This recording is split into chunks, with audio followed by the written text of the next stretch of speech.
welcome to the Depths of Motherhood podcast. I'm your host, Danielle.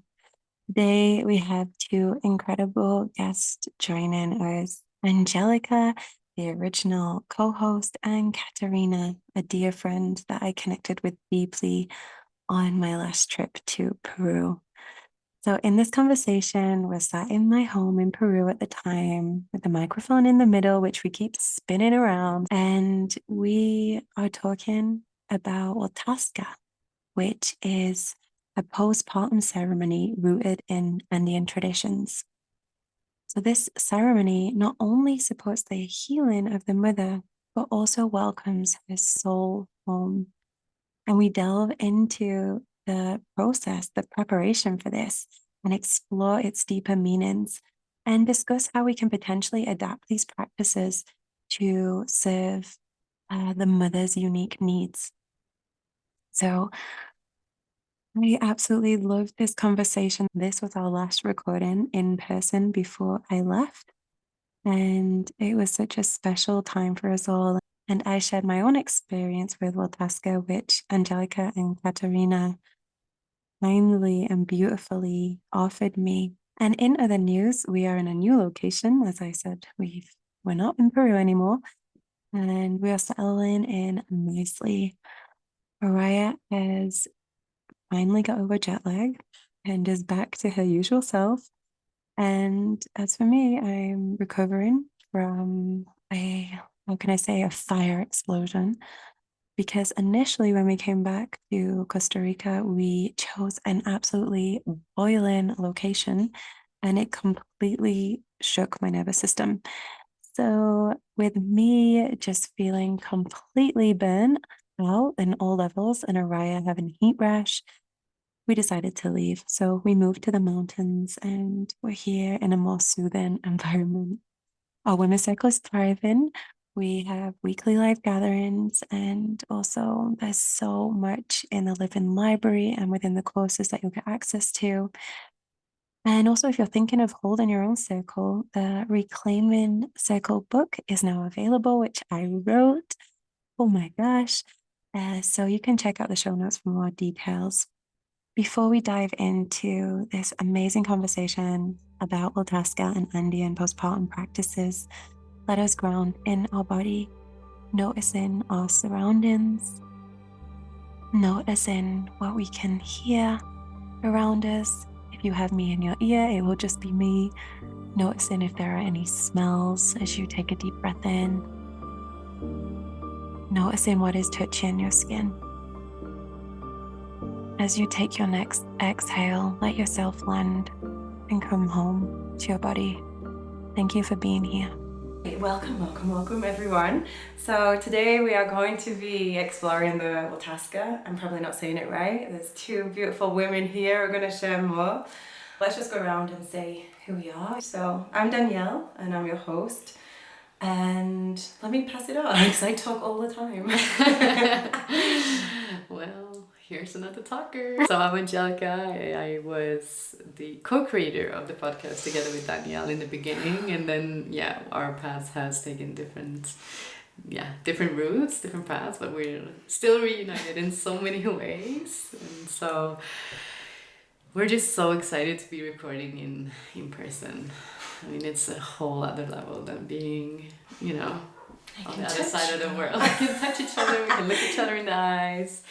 And I'm very excited to be here and share some of the wisdom that I have collected during my time living here in the Andes, and and also meeting our dear friend, sister. Yeah, my name is Katerina. I'm also very, very grateful to be here, to be invited to this beautiful podcast. Thank you, two of you, for making this so inspiring. And really, it's like my blood is getting excited and boiling. And and thank you so much for listening. So let's explore Waltaska. Please, would you share? What are the roots of Waltaska? Am I saying it right? Yeah, you are saying it very right. It's a strange name, actually. I don't known. Actually, nobody knows so much about the roots of Waltaska because, as far as I know, as far as my learning from my birth assistant who taught me this practice, so she told me it comes from the Incas already, and the Incas, as we know, they didn't have letters, they didn't write anything, so there's nothing written about it, and it's just it went from a woman to woman as well as a tradition, and which I think is actually the best way to really like experience this and pass it from generation to generation. So it is very much like connected to the Andes, to this region of Peru and Bolivia. This is where I know it is rooted from. So like it's called faja andina as well in Spanish, which means like Andean wrap. So wrapping of the women. Faja. So it can be found in different versions all around the world. Like we know the closing of the bones in Mexico, and here in the jungle they do similar things. And it's Mexico, Africa, China. Like this is a cross cultural practice that has been word by mouth. Like it has traveled through word from moment to moment, just as you said. But definitely, yeah, all over the world, even in Eastern Europe, they're still practicing some of these types. And I think there's a red thread, right? Like they have many different names, but it's in the end it's really about calling back the spirit and the physical body of the woman after giving birth. I actually don't know what Waltaska means, so this is a Quechua word, right? Yeah, I suppose it's a Quechua word, Yeah. but I there is nothing like you can Google about it, and when you ask the local women, so they tell you, yeah, it is very important practice that we do between like 7 and 40 days after the birth. This is the period when it is the strongest. You can do it even after cesarean now, but you need to wait like when it's a bit healed, the scarf. And it is as you said, closing the body of the woman, calling the spirit, and cleaning her spiritually. So it is very powerful and very holistic practice. So I'm curious because this like phrase, like closing the bones or closing the woman, what does that mean to you? Like, what does it mean for a woman to be closed, and why is it so important after giving birth? Like, what is happening? Good question. So I can start and add something if I miss something. But I mean, what happens and what we know physically when a woman is giving birth is that she is, we release a lot of heat, tremendous amount of heat as we are giving birth to this new little life, and also like we open up on so many levels, like physically our organs moves, our perineum, there's so many things that's moving and it's not out of place basically. And spiritually as well, like we are just, anyone who has given birth, like we are just being taken to, we're just open up to so many levels, right? And so when we get the opportunity to be in this ceremony, is to really help the physical body to come back, like the organs, the bones, just everything that's just kind of like open, right?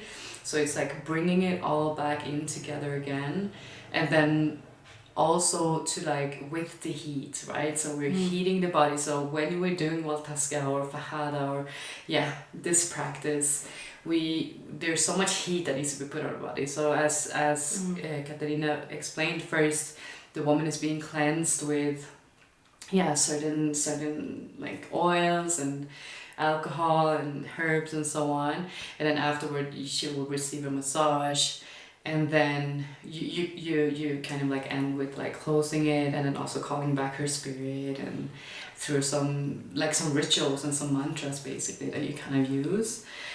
And I think it's absolutely life-changing. So what many women, when they explain their experience, is that it's kind of like a death and a rebirth.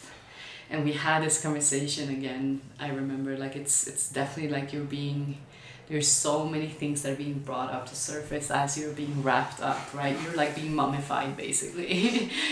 And so, but the benefits are Tremendous. There's so many benefits. You can ideally here, Waltaska is given within the 6 weeks, right? So 6 weeks postpartum.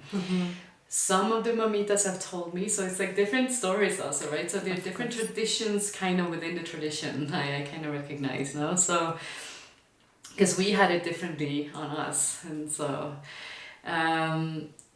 so one mamita that taught me the practice said that preferably they'll do it 3 times. They do it 3 times within the 6 weeks, because that's like when you're so open. But if you have never ever received this beautiful ritual and closing, it can be done like 40 years after birth. Because we're still walking around open, and so, or I mean, people do it if it even has been like a trauma, a big trauma, a loss of like pregnancy, menopause, exactly. So there are also many other reasons to do it, but mostly it's being used to really help the woman to call back all of herself again, and because she's also giving so much to this new little life. So this is a moment for her to be kind of like collected, and so what happens also, that what women experience is that they regain energy again. So it's kind of like, they're being taken care of, and also like you're detoxifying your body because you're so warm, and you have all these amazing herbs on that are just like bringing all that toxins out of your body, if you had any. For sure. Yeah. So what this beautiful traditional midwifery told me is that it is very important for the local women here in the Andes to be back in full power after the birth. So they take really, really good care of her after the birth. She doesn't cook, she doesn't do anything, she's just with the baby, and there is always somebody around helping her. And this is part of the story. So they will do maximum for her to be able to actually go back to be with the sheep or llamas on the field after the 6 weeks, because this is how it is here. It is very tough. It is very tough culture. And many times they just give birth by themselves in between the llamas, and then in 6 weeks they are back with them and the baby. 6 weeks. And I also wanted to say that this practice is very beneficial for if you want to get pregnant in any period of your life, and you feel like you need to get power, you need to get this integrity within your body and soul. I'm like getting goosebumps because I feel like as we're sat here, we're just calling that all back. And there's so much now about postpartum care, and I feel like it can become a concept, like we need to take care of the mother and baby. Like, we're getting it into our heads, like it's very important, not to just like this idea of bouncing back. But one thing that what really stands out as you're both speaking is like the term of rite of passage for a mother to be like completely witnessed in their moments and being taken care of. And like you said, there's these things that arise within us that might be from this lifetime, another lifetime. We might be healing our mother's birth trauma or traumas, whatever, like our grandparents. And in the moments when we're transitioning into motherhood, whether it's our first, our second, or third, we're witnessed by women that love us, and we're having a moment to be with everything that's changed. Because how often do we get to just be and witness ourselves? Because especially a new mother, it's like there's so much to do, still caring for the baby, but also the expectations on usually the immediate family of like okay, so you're still going to do all the roles exactly the same after birth. And yeah, with this mourning of community, I feel, which is not everyone's mourning the loss of a community, but many of us are. It's a moment in time to fully get back that energy and reflect and see who we are now, and see how we're going to step more vibrantly into our little tribe, into our little home. And I think also for the partners witnessing that and seeing, wow, this is a big deal. Like, she's having this ceremony, and these women that are holding her are taking it very seriously. And there's these hours in time. And not only that, like the other parent has to see, well, what does it look like if I'm stepping into this role and taking on other responsibilities as well? And we'll talk more about that later, of our own experiences, because I've got like stuff coming through my brain about Elan right now. What's the earliest after giving birth that this practice can happen, that this ceremony can happen? I think what I have heard is 3 days. Yeah, I know about 4 days. It's okay, but I felt in my case I felt much more like ready to do it when I was 7 days, 1 week after the birth. And it's still like a bit individual. Like if you are bleeding a lot after the birth, so you can just wait a little bit more. It took me 3 years, so that says a lot. So what I found was really beautiful, like when you were saying, oh, I'm collecting the herbs, I'm going into the mountains to collect the herbs, which I thought, oh my gosh, my heart opened when I heard that. Could you share a little bit about the preparation? Because there's so much in the ceremony, but the preparation also seems to take up a lot of time and energy. Yeah, so normally this is also done by the community. So the women go to the mountains and collect the herbs, and then they prepare the essence and the oil together. It is actually a lot of work. I couldn't collect all the herbs in the mountains, so I bought some in the market. But they were very fresh, and they were also collected by these beautiful grandmas here. And there are 6 basic plants for the oil and the essence. Some of them are rosemary. There's pepper, which is growing everywhere around here. It's called moye. It's very Pink pepper. pink pepper. Oh, the sweet one that we had at the table the other day. It is very warm. So when I was studying how to make this practice, the main thing that Rura was teaching us wasn't the history of Waltaska, but she made us touch all the plants, and with closed eyes we had to say, is this a cold or a warm plant? What does it do to the body? Does it make it cold or warm? And we had like, she gave us like 50 plants, and we were all like covered with leaves and and just like listening to the plants. So every time you go to collect them, you have to ask permission, and I always tell them that they are going to be used for this beautiful purpose before I tear them off the tree or off the ground. And then so there are there are these 6 plants. Like we will put the list because most of the names are actually in Quechua, so we can try to translate it. And then for the wrap, for the uterus, there is so many. There is like 15 plants, and there is many other components like flowers from quinoa, amaranth, maca. There's this 7 flowers. There is coca, and there is for example Peruvian arnica. There is calendula. Yes, so many like beautiful plants that are all around here, and they are very powerful. So they help to release the toxins of the body and to clean the uterus. And it is used like even for if you have some other problems with your uterus, you can do this wrap. And so I prepared the oil and the essence in advance, like it needs to stay like a few days, and then it can be used for a very long time.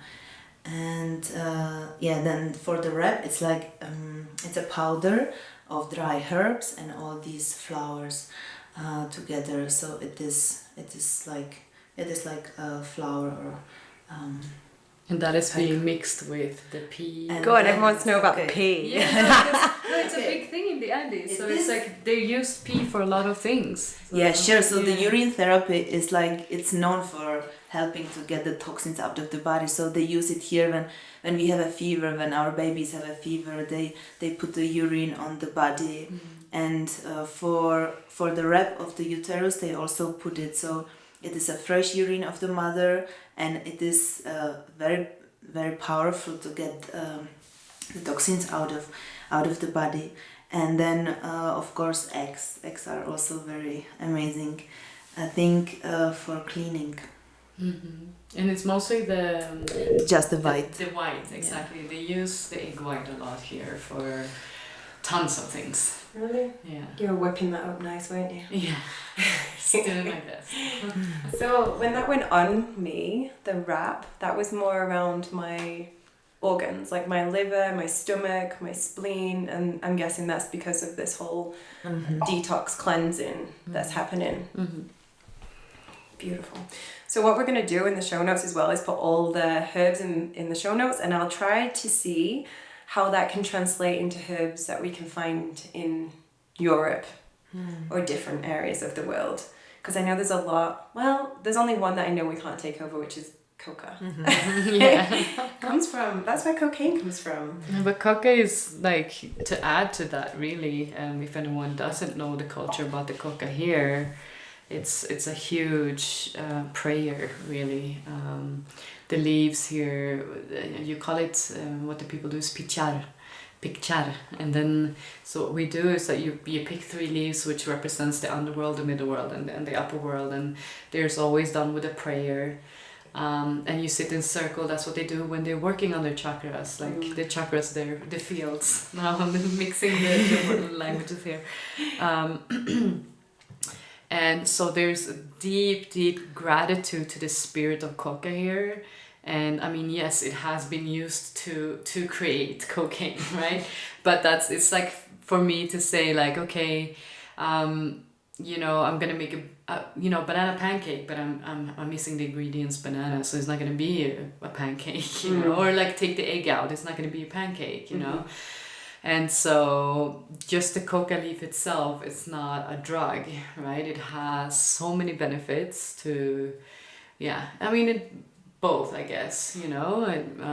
I used it a lot when we arrived for altitude. Yeah, for altitude sickness, it has a lot of manganese and kalium, I think, and like there's some minerals in there.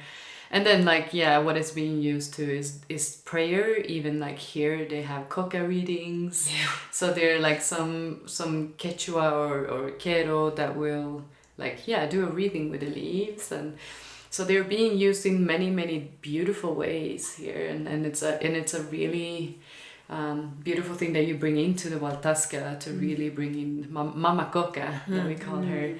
And to pray with her, to blow in, you know, our prayers and all these things. And something that is also used for cleansing, that we always do before also preparing the woman and the space, is to use tobacco, like mapacho that we call it here. It's like the raw tobacco from the jungle, and it's so that is also being used with a lot of prayer around. Talk about that, the actual preparation, because I found that so beautiful, like the space, that was the preparation for the space. So what is, I was going normally, I don't know what normal is anymore. But like what we want to do is to obviously bring in the woman. What is the woman's intention also? I mean, this is the wisdom and the tradition that we've come and bring with and offer, but then what is it that this specific woman wants to achieve with this Waltaska? You know, what was her birth? What is she coming with, right? What's her history? So, I mean, I think it's beautiful to give her the opportunity to share that, and so that we can amplify the prayers into what wants to be released in that moment. And so so that, and then it's mostly I think what I've seen is that you're being cleansed with a bunch of stuff. So it's the mapacho, so the sacred tobacco. It's the romero, rosemary, Or ruda. or ruda, exactly, and also palo santo could be a thing. It can be salvia. It can be salvia. It could be all of them. Like, I think it's different from who's offering, but like, you just do a big cleanse, sit down, and then the calling in of the spirit. I don't know. Do you want to share like what is being like said or? So they believe here, and I feel the same. That during the birth, our spirit is such a big, actually, stress for the body. So the spirit jumps out of the body a bit. Sometimes a lot, sometimes not, maybe sometimes a little bit, but most of the times during the birth, the spirit jumps out, and it's very important to call him back.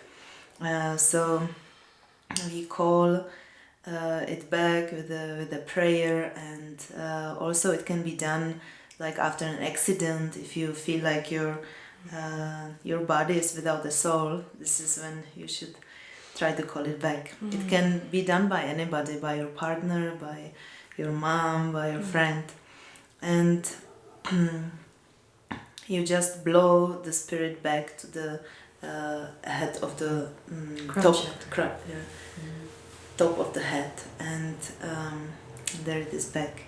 So I usually clean the place as well before Waltaska, the room. It's very important to have it warm and like dark. It's better if it's dark. And then a big praying is needed. Like, we call the spirit of the Waltaska, we pray to the Creator and to the big Apus, to the spirit of the mountains.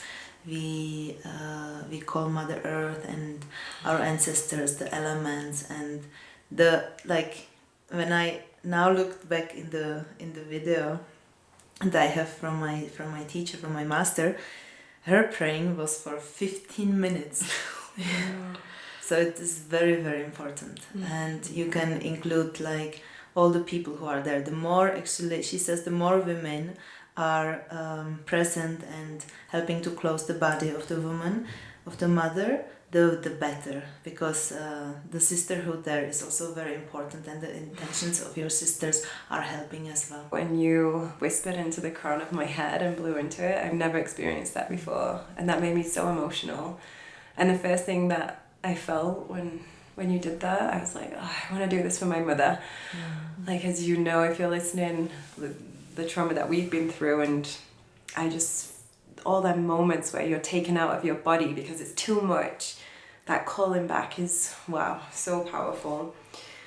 So after we did our prayers, which was so beautiful, by the way, I don't know if I've ever experienced my name being called out like that, like specifically for me to have that ceremony. That's what got me. There's a part, like the versions of myself that I feel might be ignored, or like maybe they feel like they're not seen. It felt like every single part of me was seen, and that was so beautiful. So after we do that, could you share about the putting on of the potion and then the wrapping as well? And then there's a massage as well. There was loads of things happening, but could you go from the prayer through to the whole ceremony? Like, all the things that I need to have ready are, there's also important the milk of the mother that is used for closing the face and the head. So everything needs to be very warm, so I keep the essence and the oil and the milk in warm water, in like Banyo Maria, what do you call it? And so basically the massage is done like trying to close first we clean the body with the essence, so it can be open and receive the medicine that is coming. So first the spirit is is cleaned, and then the body is cleaned. And the mother is naked and receiving this massage that is from this very warm oil and the herbs. And like right after, when you finish one part of the body, you are putting warm clothes, so she keeps very warm. That's super important. And there is after the massage, we put the herbs that I collected and were in the oil. I put on the feet together with the coca leaves that we chew, and we wrap it and we put socks on. So the feet are also very important. And then the wrapping of the belly is this mixture of this powder of the herbs and flowers and the white of the egg and beaten, and the warm urine, and that stays on the belly for 24 hours wrapped in like a stripe of textile. And I also sing to the uterus to heal, to give us again its power. So also like this massage that you do on the uterus or the belly is like placing things back, because usually when you do it, it is after the birth. So this massage is very like beneficial for this part of the body to come back to its place. And then also there is a part of that is similar to the Mexican rebozo, closing of the bones, where you shake the whole body of the woman. So you are like shaking the bones together, and with a big sheet, and then you wrap her like so she is like with warm clothes, with warm wrap on her belly, warm feet, and you also give warm wine, like 1 glass or half a glass, depends, and it can be also warm tea. And then you wrap her like a mummy, like she can really not move, like you sometimes wrap little babies. And then put many blankets. You can make fire. You can put stoves around, and that's it. And then she is there sweating for 3 hours, and like the only thing that is outside, in my case, the way I do it, but there are other ways, as you will now explain, Angelica. So I leave just the face out, but the mother cannot move at all for 3 hours. You want to add? So in your case, you had also... Oh yeah, go into your story, your experience. No, in my case, no, I was wrapped. I had my face like out, and then a hat. Okay, yeah. But you had everything over you, right? You had all the sauce. All the potion. sauce. Oh yeah. So for me, I had even the green. So the green Pea potion. pea potion, if you want to call it that. That's a good name for it. I had it on my face, on my arm, so I had it all over my body basically. For 24 hours. So that was different from when we were giving it to you, and which was more exciting for me to see that you didn't have to like walk around, because that needed to stay for 24 hours. So you can imagine what my bed looked like afterwards. And with the small baby around. And with a small baby, and like breastfeeding, and partner next to you, and you just like all this green pea stuff all around. So I mean, it was a bit uncomfortable. I mean, it for sure was uncomfortable. So yeah, so it is like some modifications even within the Waltaska itself, depending on, I guess, communities, because communities here are very distinct. Also, even the way they dress or the hat like can differentiate. So they have some differences. My throat's gonna go in a minute. And that's interesting of how like a ceremony is a living thing and is to serve the community and the mother as well. So I'm wondering if we can pull up some ideas or to see where maybe your mind has gone if you were to make adaptations. Is that a word? Adaptations to the ceremony in future, how you could see that, and if you think there's anything wrong with adapting these traditional practices in any way. Not at all. I think, I mean, this is my opinion and my experience with learning from these traditions as well. I mean, I honor them and I'm so grateful to have awakened to the feminine care again. But I can also see that somewhere along the line we still have a very masculine approach. That's what I experienced, right? So in my case, what I bring with me from my own experience with the Waltaska is to really listen to the individual that is in front of you. So, you offer this, but, we have no idea what this person has, what the history is. So wrapping someone up for 3 hours, I mean, really, I've never experienced something like it. And I've been kind of like a very extreme sports girl kind of, girl all my life. And, I'm just like, throw anything at me, and, but being wrapped up for 3 hours, I literally went through like all death scenarios that you can imagine through.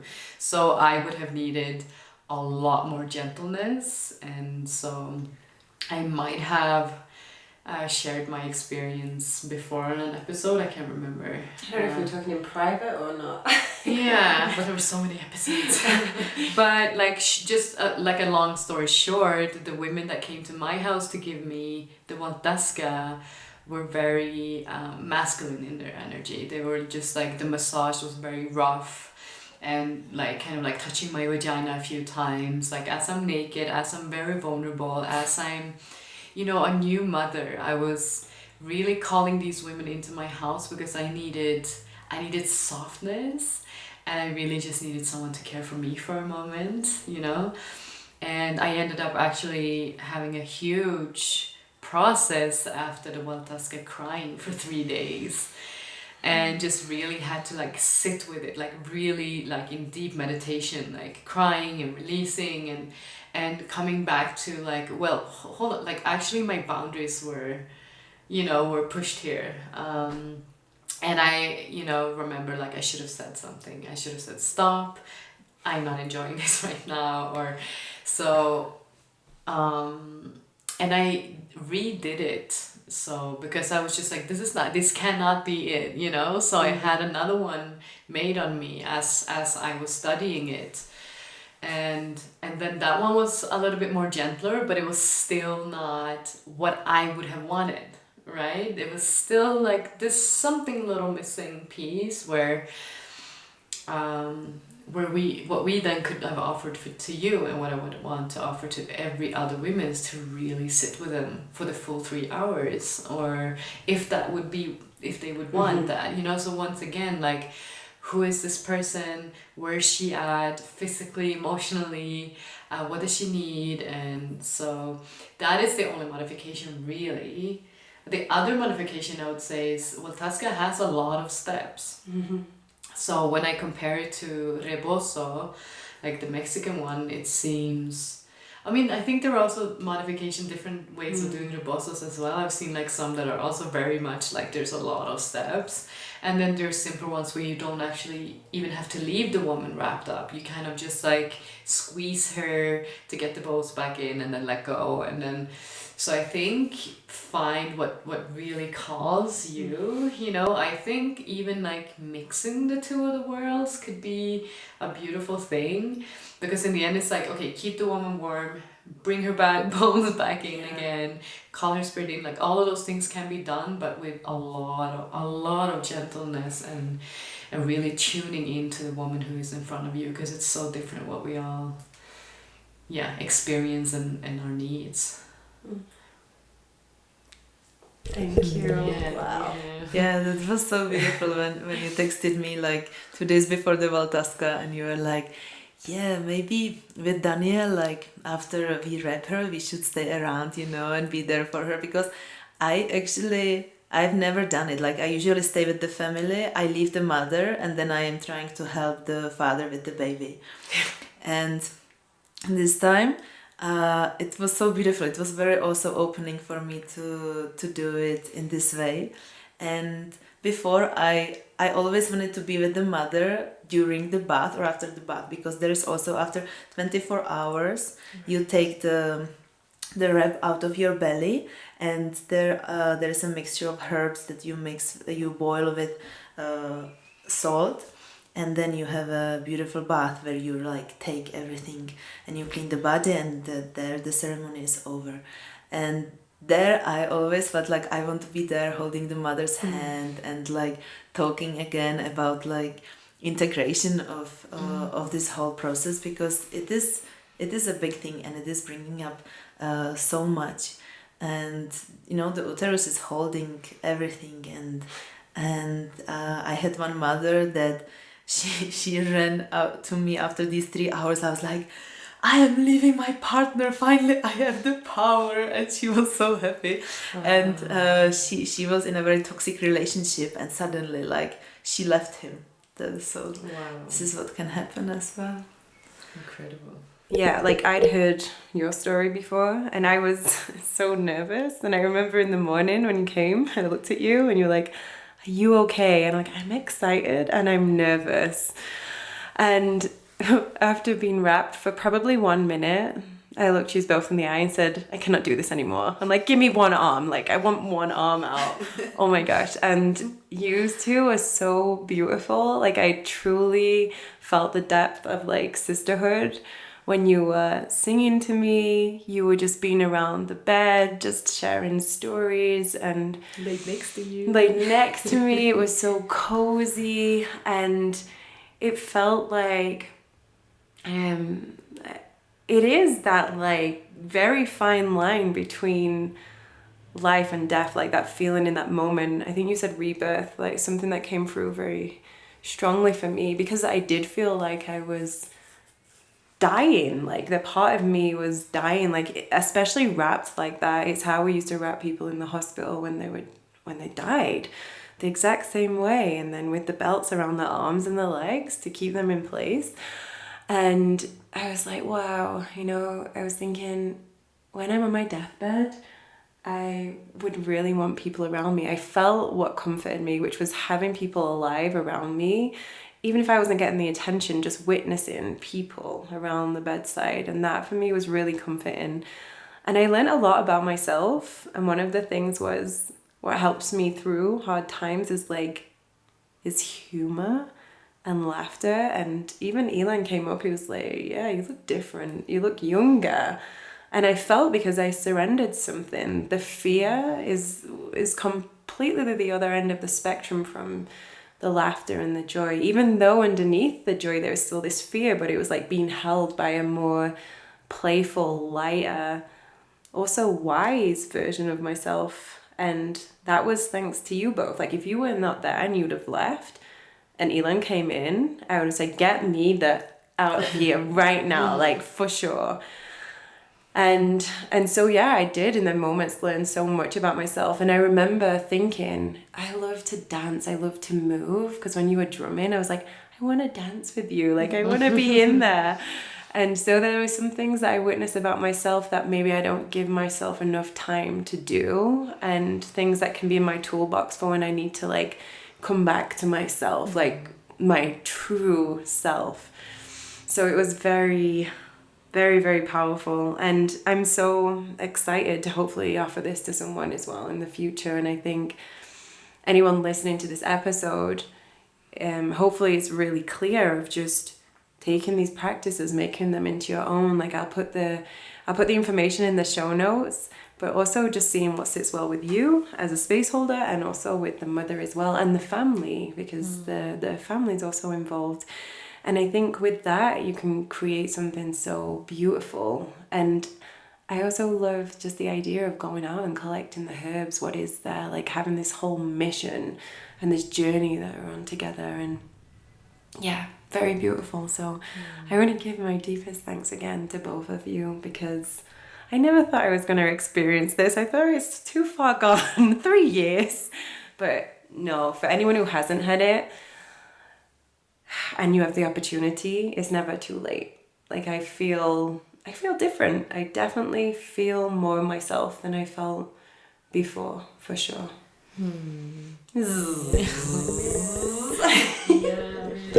It was such a pleasure. I mean, I'm like getting goosebumps now. I remember in the beginning in the prayer circle, I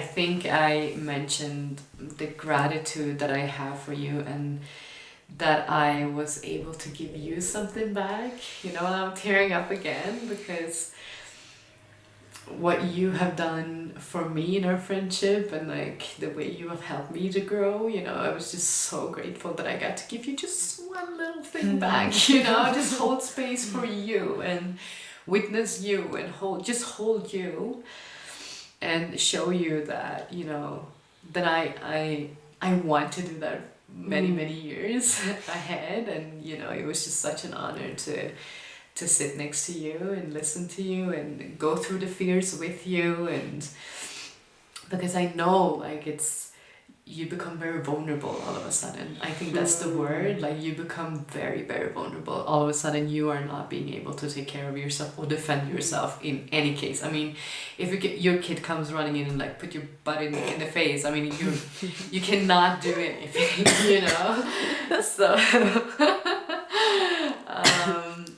so I'm just so grateful once again that you said yes to us, and that we were given this opportunity to just hold you. And I'm also curious because I remember you mentioned something the day after, and I don't know if you want to share it, but I remember that there was like this shift. I mean, yes, one was that you look younger quite immediately, that Elon noticed, but then there was also something with you and your daughter Araya. Oh yeah. Wow. Yeah, so the next day the shift stayed, but what I actually saw it more in my daughter. So Araya's like 3 in March, and her energy was different. The way that she was communicating was different. And even we took her to this play group, and the teachers was like, she seems so different today. And it wasn't anything I could put my finger on, but I did feel this almost like an understanding between me and Araya. And I think because in the moments for that 3 hours, she couldn't just have me when she wanted me, and Daddy had to take care of her. So there was like a huge shift for her in her experience. And I think she, even now, actually saying this, I've noticed their relationship, Elon and Araya's relationship, has definitely deepened. Like, Araya's always saying to him, come and give me a massage, or like, here, let me massage you. And it's usually not that, it's usually me and her. So it's been interesting because of that ceremony. I really believe it's like woven us together more deeply. And then from that, like, everyone seems to be showing up more vibrantly. And I can't remember who said it, but in the beginning ceremony, it was like calling back your energy so that you can show up for your family. And that made me think about Elon, like it made me think about the whole family, but like how can I support him to show up more vibrantly as well? And just being held like that and loved so deeply, it brought back my energy so that I could also support Elon and Araya and whatever's coming up for them. Was there anything else that I said? I was so in between like worlds when I mentioned it. Like I can't remember, but I think that was like the gist of it. It's like, yeah. And what comes through now, like when you say that, it's like when, yeah, as you say, like she gets to witness you being taken care of other women, and so I think that's massive when we allow our children also to be in these spaces. They're allowed to be around. So we had, I mean, my daughter was there. It was so beautiful when they were running up the stairs, and I think for them to see that what we are doing, like when I was explaining to Batu where I'm going, and then he saw it, I actually wish I took him to my hands and I talked more to him about what is going on, because it's so important for them to see this like work we are doing. To care for ourselves so that we can care for them and for the world. So this is, I think, like this is it, you guys. This is it. I mean, I think Rachel Garcia says it so well. I don't remember her exact words, but it's like the way we care for mothers, that is like the ultimate, you know, change in the world. I mean, we cannot not care for mothers and think that we're going to see a change in the world. It is the mothers that when we care for mothers and when we put in the energy to that, she can be all that she needs to be for this little human being, so that we can grow, we can support these little humans to become whole adults, right? Just full on amazing people. But we need to be nourished in order to do that. So this is really important work. Yes. And I'm so excited to share it. Yeah, ever since I started to do this practice, which has been like 4 years, Oh wow. I witnessed so many beautiful processes. Like, it's been always really amazing, and I'm super excited to continue. Thank you so much for receiving it in such a beautiful way. It was really, really amazing to witness you. Thank you. All right, let's wrap it. The microphone's like, which way round so I spin? So thank you everyone for listening, and check out the show notes, and I'll also leave links for both of you in there so people can go follow you and be inspired. And yeah, I hope this conversation did plant that seed of inspiration that you can offer this to mothers at any stage of their motherhood, or even if they need that support to come back to their body, make it into your own. You can do this. Yes. Well, I want to add something. Yeah, go. Yeah, just don't. So, I mean, if anyone also wants to learn these practices, there are so many ways that you can. I mean, there are online courses. These days there are a lot of online courses. But I also wanted to mention that I think I speak for both me and Katerina when I say that you guys, like, we welcome you. And can definitely help you find the people that you need if you want to study this more. We are connected with a lot of beautiful doulas. There are doula courses. There are so many incredible teachings and traditional midwifery around here. So we're really happy to just host anyone that wants to, just guide people through, spreading this beautiful knowledge.